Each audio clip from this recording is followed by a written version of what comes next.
West Africa has a long and complex history. Although much has been lost in the shadows and fogs of a time before people created written accounts, historians, like detectives, search for clues in language patterns, artifacts unearthed by archaeologists, and oral accounts passed down from generation to generation. So, using this evidence, they can reconstruct areas of history that has been long forgotten. We're going to look at three aspects of West African history that will give us a taste of the richness of the culture found in the area of the world. First, let's talk about the Bantu migrations. Bantu was an ancient language spoken by people who lived in now what is called Cameroon and Nigeria in West Africa. These people were primarily farmers who lived in villages along rivers. By 1500 BCE, their crops, including newer foods like bananas, yams, and cereals, were flourishing. Their population was expanding and their lands became a bit overcrowded. Some of them decided it was time to move. Over the next 2,000 years, the Bantu people moved slowly and gradually in two directions: south down and the coast of West Africa, and east across the continent, with a turn to the south as they progressed. As they moved, the Bantu spread their agricultural practices, their language, and their culture. Along the way, they developed iron tools and weapons that aided their spread and made their cultural endeavors more efficient. The Bantu people did not move into empty lands. They often encountered resistance from those already living in the prospective new homelands. The Bantu, however, had an advantage of iron weapons as well as the force of movement that pushed natives off their land and assimilated them into the Bantu way of life. About 500 CE, the Bantu migrations were complete. The Bantu occupied nearly all of Africa,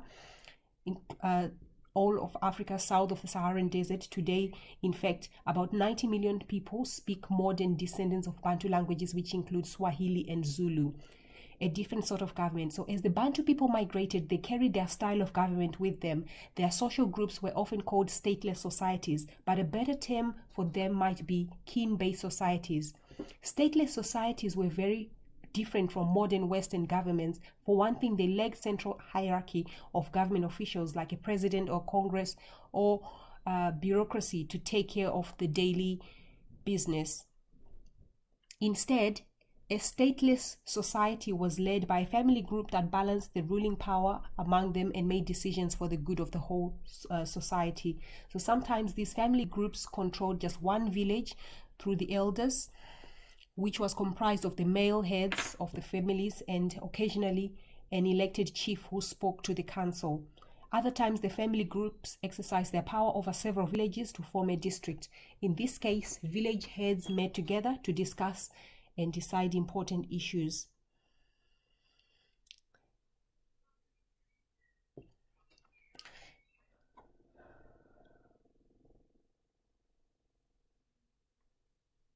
These networks could sometimes grow very large and contain thousands of people, but they're always governed by families and never by officials or bureaucrats.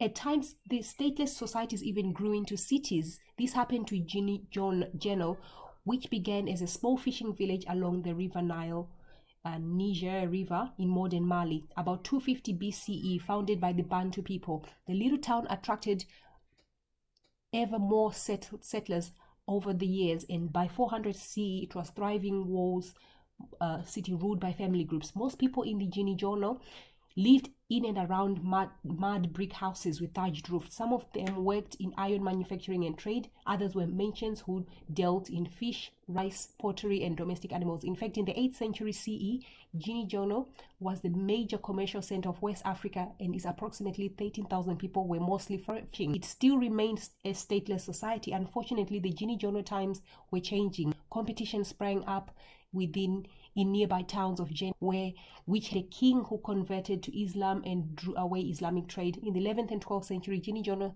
steadily declined, and by 1400 CE, it had become a ghost town.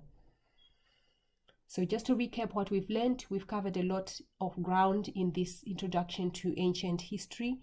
So let's review. In the Bantu migrations, Bantu people spread from their homeland in Cameroon and Nigeria throughout much of sub-Saharan Africa over 2,000 years ago. From 1500 BC to 500 CE, as they migrated south and east, they spread their agriculture practices, their languages, their culture, and their iron working skills. The people were encountered along the way with either pushed off their lands and assimilated into the Bantu culture. The Bantus people also spread their stateless society. Stateless society lacked a centralized hierarchy of a government official and bureaucracy, and instead they were led by family groups that balanced their ruling power among them and made decisions together for the good of the whole society. Sometimes these family groups controlled just one village through the council of elders, and at times a chief, other times a family group exercised power over several villages to form a district. In this case, village chiefs met to each other to discuss important issues. Occasionally, these stateless societies even grew into cities, and this happened in Jinijono, which began as a small fishing village along the Niger River about 250 BCE, which thrived into a city by 400 CE and became a major commercial center for West Africa in the 8th century CE, with a special focus in iron manufacturing and trade. In the 11th and 12th century, Jinijono steadily declined due to the competition of nearby Islamic town Jeni, and by 1400 CE it had become a ghost town. Thank you very much for watching, and let's discuss, comment, like, share the video for more information, and I look forward to hearing from you.